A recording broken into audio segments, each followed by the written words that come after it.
It's been a long time since I've been in front of the camera and speaking to you guys. Since I've been gone, I've just released my last short film that shot on the X-T3 called Eterna. Go and check that out if you haven't. Really proud of that film. And sadly, that will be the last film that I shoot with the X-T3. So I just wanted to go out and about with the Fuji XH2S, test the menu system, try to understand like how the camera works, the different style of body and all the functions and the buttons and everything like that. So let's get into the footage. So everything you're seeing here now is shot on the Fuji XH2S with a 35mm f1.4, which is my favorite lens of the Fuji systems.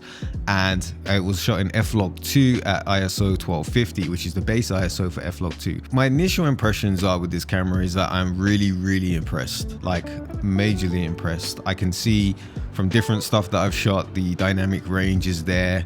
It's just an improvement in mid-tones as well. Like mid-tones are just so clear and you can like move them up and down in exposure. And my overall experience shooting with the Fuji XH2S, I love it. I absolutely love it. The camera doesn't feel significantly more heavier than the X-T3. I will talk about quickly what I miss, and I won't say that I hate about the XH2S because it's a different system obviously, but what I do miss, I miss the dials. I really miss the dials. It was just so quick for me to just change ISO, change shutter speed, and just, you know, on the fly go. And I really miss that sort of analog feeling of the camera, which really is what attracted me to the X-T3 in the first place. But then as I got on, I started to realize, you know, that with the XH2S, a lot of it is simply just replaced in buttons, which is obviously every other camera has the same thing, but it wasn't really mapped out in a way that I couldn't get to grasp the system. The white balance and ISO button, after like a couple of times, I sort of rolled with it, and I'm quite like fluent now in muscle memory and changing the ISO. I know there was a big hoo-ha about that. It's like people wanted to be able to assign it to a back button or scroll and be able to change the ISO via the thumb wheel, which is a reasonable expectation, and I have no idea why that's not in there in the first place. Personally, it doesn't bother me. I kind of like the fact that I have to press the button to then change it. Just gives me reassurance I don't accidentally change it while I'm filming or while I'm setting up and stuff like that. So for me, it's not so much of an issue. For photographers, I can see why on the fly you might want to just quickly change something. Everything should be accessible, so hopefully a future update comes out for that. Now, let me talk about my experience with shooting the Fuji XH2S with the 35mm f1.4. I absolutely love this combination. It is insane.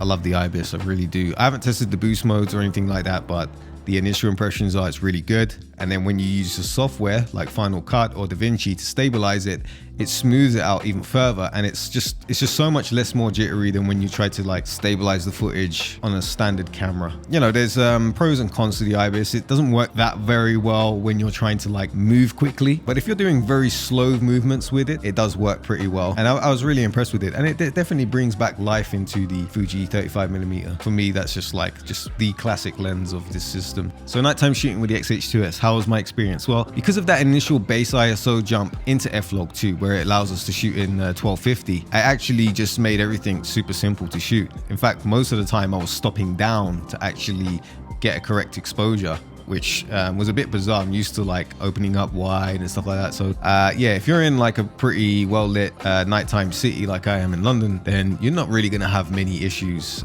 shooting in 1250. Lets in a lot of light. I just love Flog 2 for that reason. And initial impressions about the 6.2K resolution.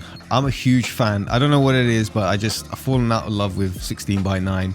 I know a lot of people are shooting 4:3 and 1:1 and trying to get that kind of like old retro feel, but it's just something very like intimate and personal about it. And I just feel like that it's a returning format and one that we should use a lot. Aspect ratios are there for all different reasons. You know, you can either crop off the top and bottom, or you can crop off the sides. You know, it's totally down to you as a creative how you feel it represents your footage and your film and whatever content you're creating. Grading the Flog 2 footage with Film Convert's nitrate settings, which is with the Kodak 5207 Viz 3. So that was my initial impressions of the Fuji XH2S. It's not really in depth. I just wanted to give an overall feel of it, how I enjoyed using it. And if you want to stay tuned for more XH2S content and something that we're going to be revealing very soon, probably in like 1 or 2 weeks, I'm going to give you an update about a massive project that I'm going to be on using the XH2S. Pretty exciting times, and I'm going to give you, that's the main reason why we got it.